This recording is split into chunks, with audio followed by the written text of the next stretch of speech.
Veamos qué es la autoestima.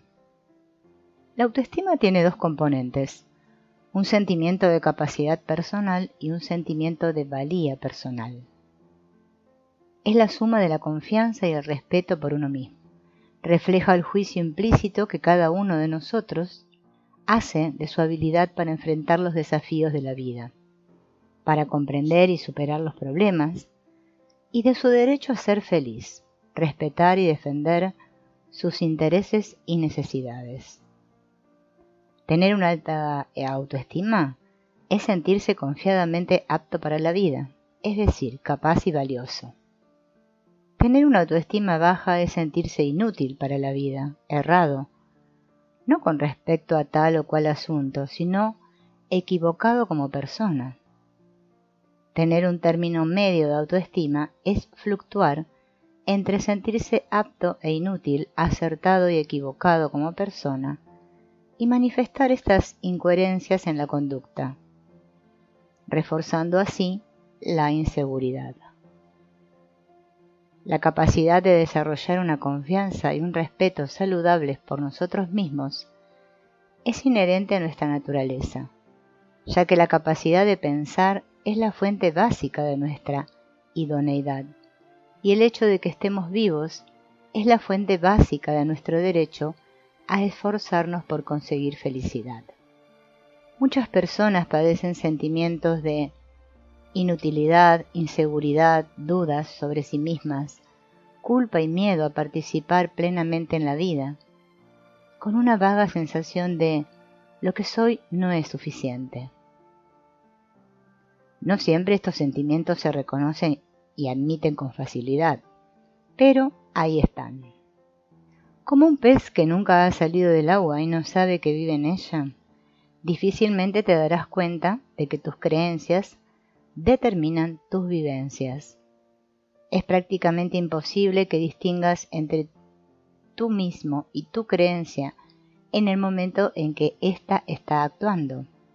Una buena noticia es que esas creencias fueron codificadas lingüísticamente en tu cerebro. En otras palabras, por medio del lenguaje aprendiste a creer en los valores que hoy dirigen tu comportamiento. Por lo tanto, existe la posibilidad de que esas creencias, por haber sido codificadas lingüísticamente, se puedan descodificar también lingüísticamente. Toda creencia, una vez establecida, tiene como función única y exclusiva perpetuarse, a menos que consigas reprogramar lingüísticamente esa creencia en tu cerebro. Es simple, pero no es fácil. Exige una participación total por tu parte. ¿Y cuándo comienzan todas estas creencias? Te lo voy a explicar de la siguiente manera. El desarrollo del ser humano puede dividirse en 3 fases principales. En la fase que va desde el nacimiento hasta los 7 años, en la cual el niño no posee una capacidad cognitiva totalmente desarrollada. Es consciente, pero no es consciente de que es consciente. Esta fase se denomina de absorción, porque el niño reacciona a los estímulos del universo como si fuera una esponja, es decir, absorbe.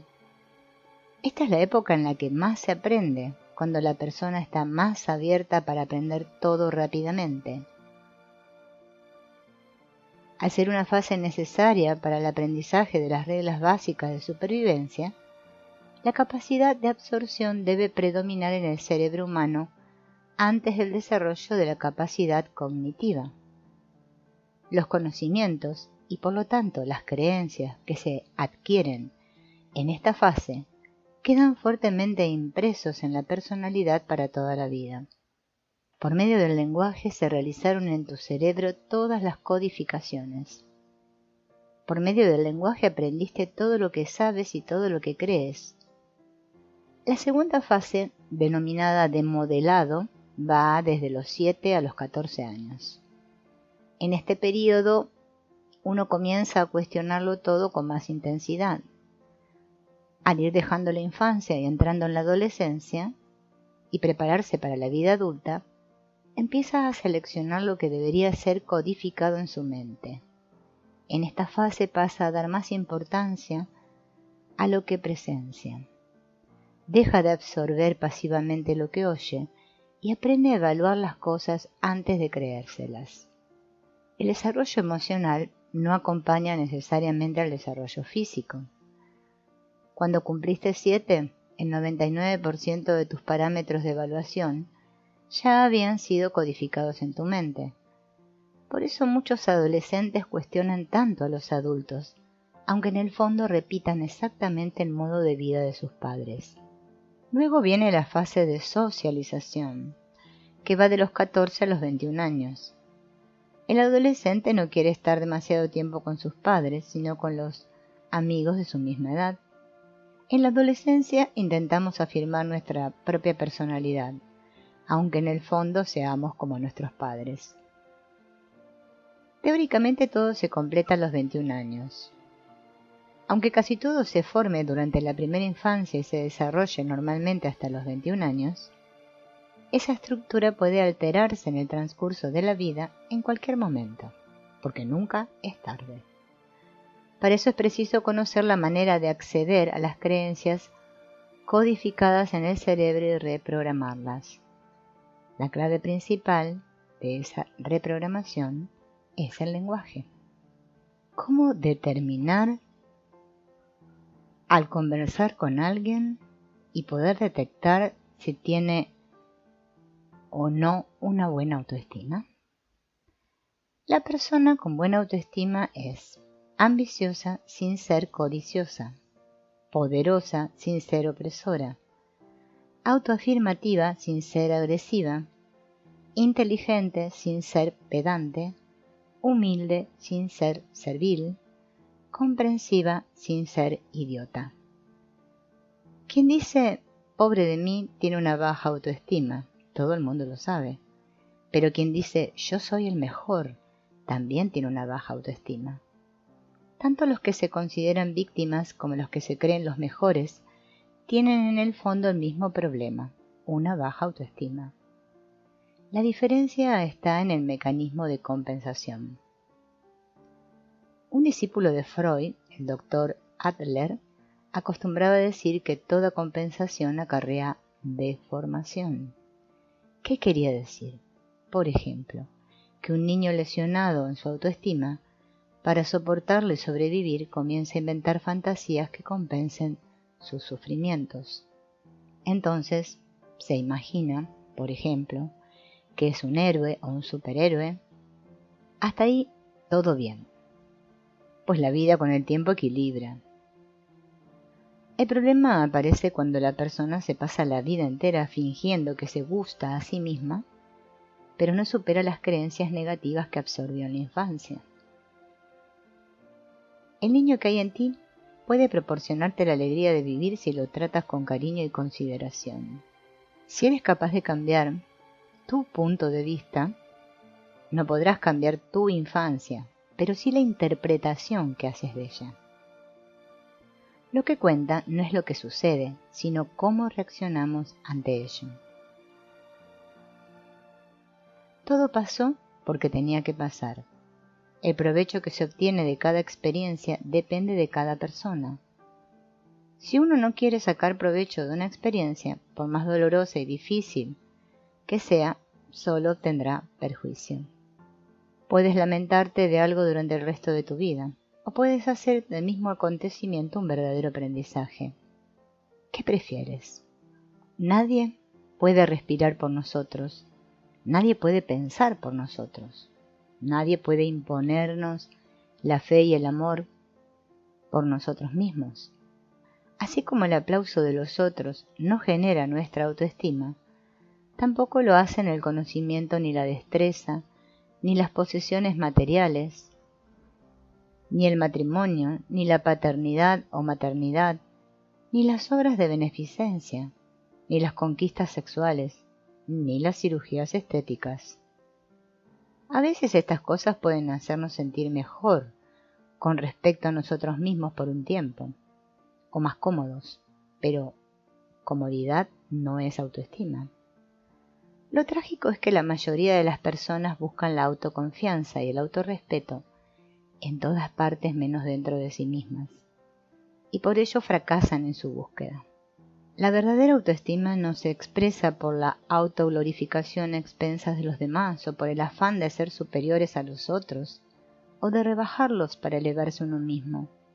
La arrogancia, la jactancia y la sobrevaloración de nuestras capacidades reflejan más bien una autoestima equivocada y no, como imaginan algunos, un exceso de autoestima.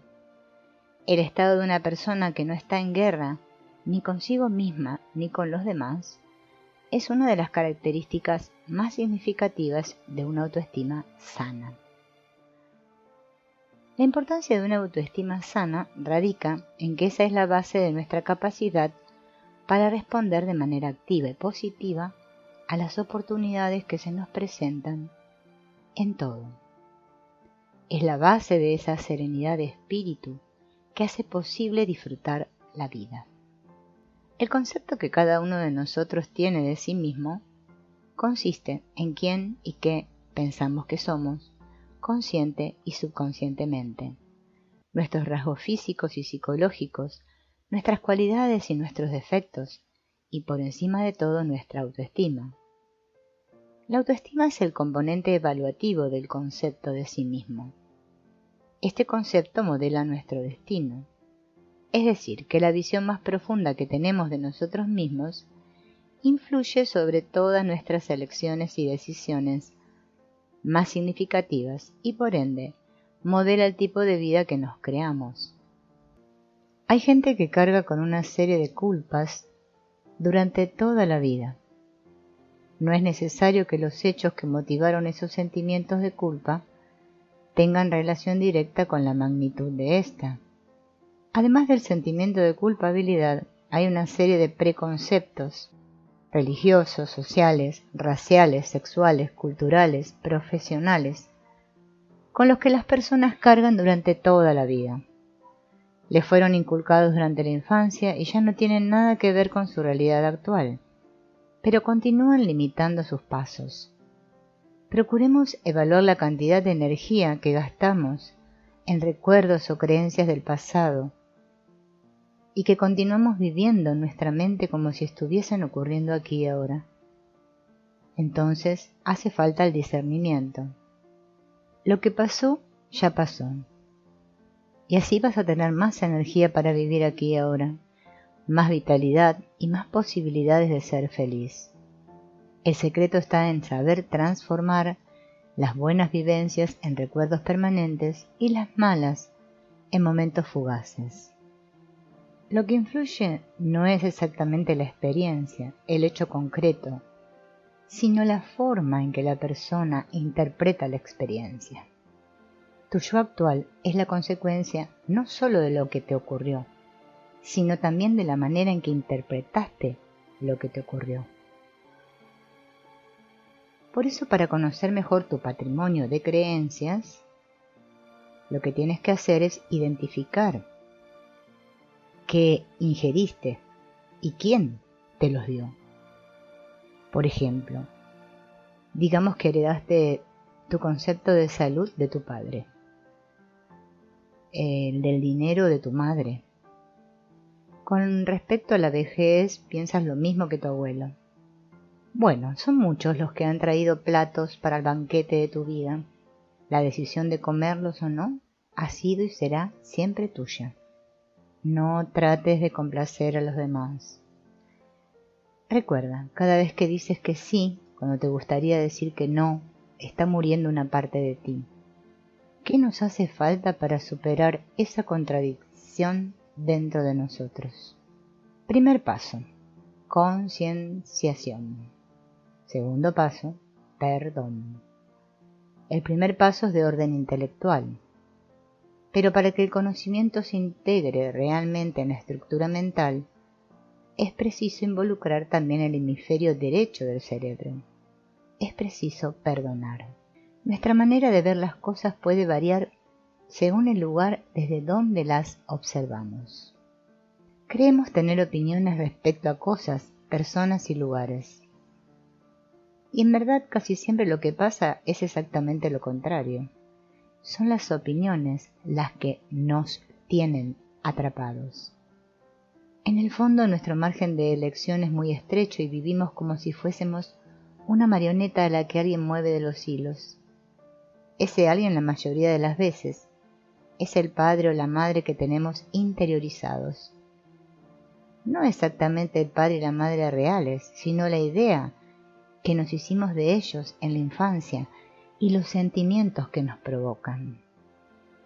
Es posible que sin darte cuenta estés viendo el mundo con ojos que no sean los tuyos. Esos ojos ajenos son principalmente los puntos de vista que absorbiste durante la primera infancia, las opiniones de las personas que tuvieron más influencia sobre ti.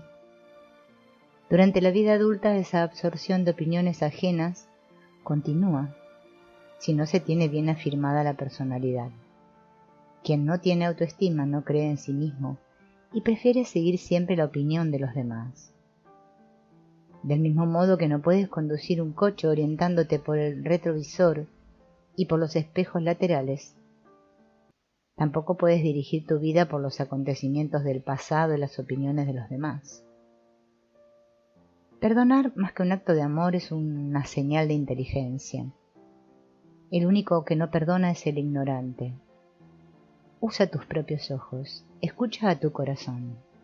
Decide tú mismo hacia dónde quieres ir. Traza tus metas, define tus objetivos. Si dejas que otros lo hagan, la recompensa no será para ti. Quien se guía por sus propios pasos confía en su sentido de la orientación. Para ello es preciso conocer los propios sentimientos y opiniones. Y aquí va una paradoja. Somos en la vida lo que no queremos ser. Esta es otra paradoja que debemos entender para que nuestras decisiones sean las correctas. Si nuestras opiniones están sujetas a creencias pasadas, nuestra vida también quedará paralizada. Imagina cuántas reprimendas recibiste de tus padres, de tus profesores, de la sociedad en su conjunto. Sé espontáneo. Dudo que puedas obedecer esta orden. Según las estadísticas, se calcula que un niño hasta los 8 años de edad escucha la absurda cantidad de 100.000 noes. La palabra no provoca en nuestro cerebro una reacción paradójica. Y puedes comprobarlo de la siguiente manera. No pienses en un hombre plantando un árbol. ¿Consigues no pensar en un hombre plantando un árbol? La paradoja de la historia es que tendemos a pensar exactamente en aquello en que se nos pide que no pensemos. No pienses en el color rojo. ¿Consigues dejar de pensar en el color rojo después de escuchar esta frase? Si no podemos aceptar un sentimiento, o pensamiento o recuerdo, debemos aceptar nuestra resistencia. En otras palabras, es mejor empezar por aceptar dónde nos encontramos. Si conservamos la resistencia en un nivel consciente, esta comenzará a desaparecer. Si podemos aceptar el hecho de que ahora, en este momento, nos negamos a aceptar que sentimos envidia, ira, dolor, o lo que sea, o que nos negamos a aceptar que alguna vez hicimos o creímos tal o cual cosa.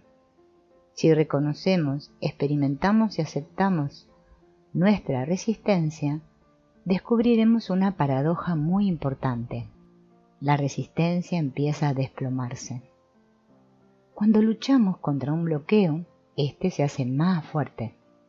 Cuando lo reconocemos y aceptamos, comienza a desaparecer, porque su existencia continua requiere oposición.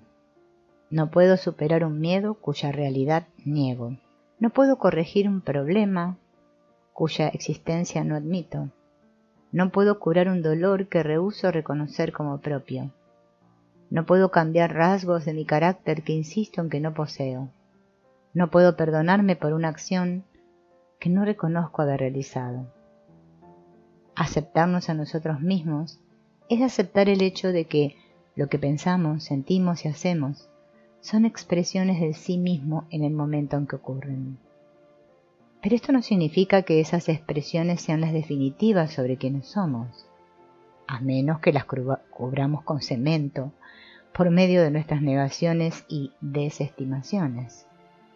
Después de aceptar el hecho de que nuestras acciones son nuestras acciones, aún queda el tema de la evaluación. ¿Sabes una cosa? Pueden asustarnos tanto nuestras virtudes como nuestros defectos. Puede asustarnos tanto nuestro genio, pujanza, emoción o belleza como nuestra vacuidad, pasividad, depresión o falta de atractivo. Nuestras desventajas plantean el problema de la ineptitud y nuestras ventajas el desafío de la responsabilidad. Nuestros puntos fuertes o virtudes pueden hacernos sentir solos, alienados, marginados del grupo, blanco de la envidia o la hostilidad, y nuestro deseo de pertenencia puede superar cualquier deseo de realizar nuestro potencial más elevado. El objetivo es poseer un concepto de nosotros mismos resistente y positivo, y mantenerlo más allá de nuestra habilidad o falta de ella en cualquier ámbito concreto, y más allá de la aprobación o desaprobación de cualquier otra persona. Para avanzar hacia este objetivo, es de vital importancia el modo en que tú piensas acerca de tu conducta, los parámetros por los cuales la juzgas y el contexto dentro del cual la ves, sobre todo en los momentos en que te inclinas a acusarte a ti mismo. Claro, es obvio que la culpa destruye la autoestima positiva. Evaluar tu conducta encierra algunas preguntas como: según los parámetros de quién juzgas tú tu conducta, ¿los tuyos o los de otra persona? Trata de comprender por qué actúas como lo hiciste o por qué actuaste como lo hiciste. Recuerda las circunstancias, el contexto y las opciones que percibiste si estaban a tu disposición en ese momento. ¿Evalúas tú tu conducta como si fuera la de otro?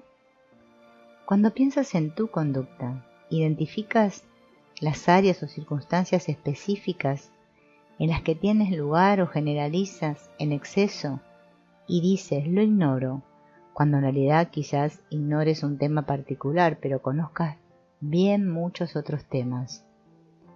O dices soy débil, cuando en realidad puede faltarte coraje o fuerza en una esfera particular pero no en otras.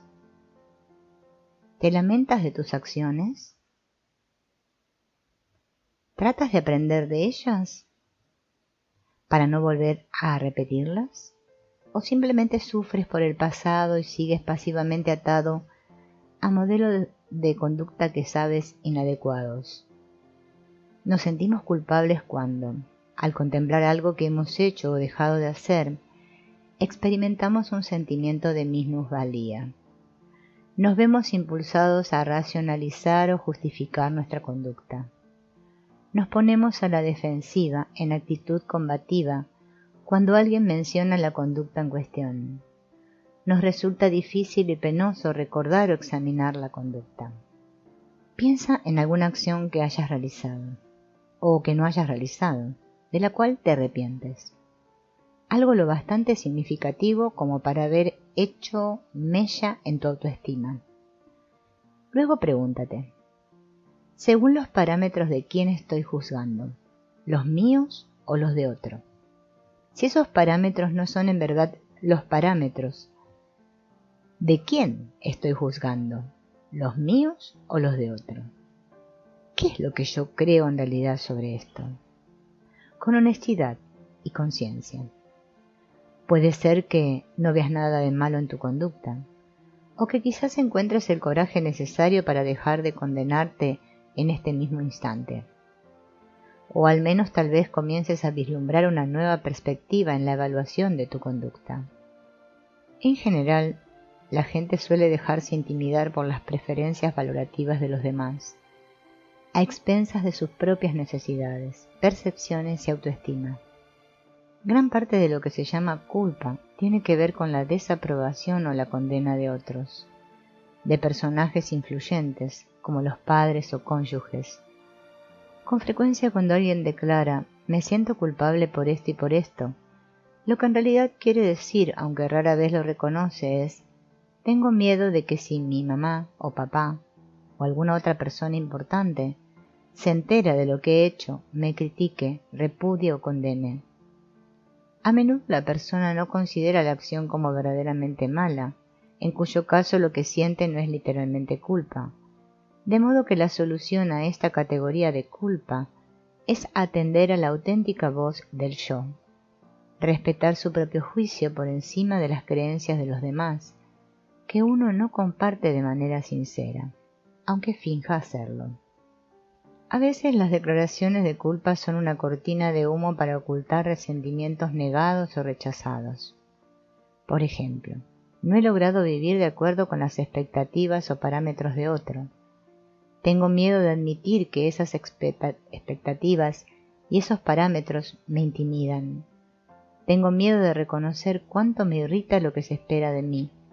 Así que, en cambio, me digo a mí mismo y le digo a los demás que me siento culpable de no haber hecho lo correcto y de ese modo no tengo que temer comunicar mi resentimiento y poner en peligro mi relación con los demás.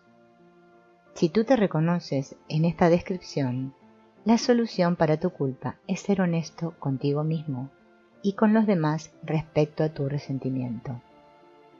Primero, debes ser honesto contigo mismo. Reconoce tu irritación.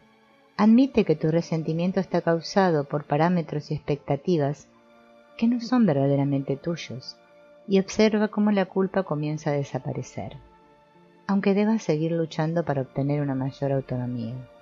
Lo que hay que resolver no es la culpa, sino el resentimiento al que no nos enfrentamos y el miedo a la autoafirmación. La supuesta culpa es solo un medio de protegerse a uno mismo del desafío más profundo. A medida que uno se vuelve más honesto con respecto a sus sentimientos, deja de lado la necesidad de sentir esta especie de pseudo culpa, y luego es más libre de pensar con claridad en los valores y las expectativas que puedan ser necesario cuestionar y rechazar. De ningún modo esta tarea resulta siempre fácil. Si lo fuera, la gente no se escondería detrás de la pseudo culpa. Pero si uno está dispuesto a hacer el esfuerzo, si uno genera el coraje necesario para emprender la búsqueda de la independencia, el beneficio de la confianza y el respeto por uno mismo serán inmediatos. Cuando abandonamos la infancia y desarrollamos nuestros propios valores y parámetros, el mantenimiento de la integridad personal adquiere mayor importancia para nuestra autoevaluación. Integridad significa la integración de convicciones, parámetros, creencias y conducta.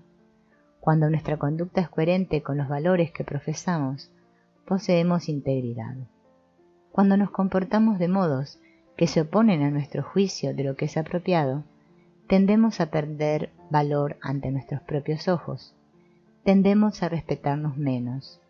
Pero si nos limitamos a castigarnos, a despreciarnos, y luego no pensar más en ello, deterioramos nuestra autoestima y aumentamos la probabilidad de poseer menos integridad personal en el futuro. Un mal concepto de uno mismo es una profecía que siempre acaba cumpliéndose. Provoca en nosotros una mala conducta. No mejoramos diciéndonos que estamos corruptos. Nuestras acciones son un reflejo del sujeto y la entidad que pensamos que somos. Necesitamos aprender, entonces, una reacción alternativa frente a nuestras faltas, que es más útil para nuestra autoestima y para nuestra conducta futura. En lugar de caer en la autocondena, podemos aprender a preguntarnos, ¿cuáles fueron las circunstancias? ¿Por qué mis elecciones o decisiones parecían deseables o indispensables en aquel contexto? ¿Qué estaba yo tratando de lograr? ¿De qué modo intentaba defenderme? El hecho importante es este. Si podemos contemplar nuestro contexto personal con compasión y deseos de comprender, sin negar ni por un momento lo equivocado de nuestra conducta, Si podemos ser para con nosotros mismos un buen amigo que realmente quiere saber por qué nos comportamos como lo hacemos, entonces podremos curarnos. Sentiremos quizá remordimiento y arrepentimiento, pero no nos autocondenaremos. Y la consecuencia más probable será la decisión de ser mejores en el futuro.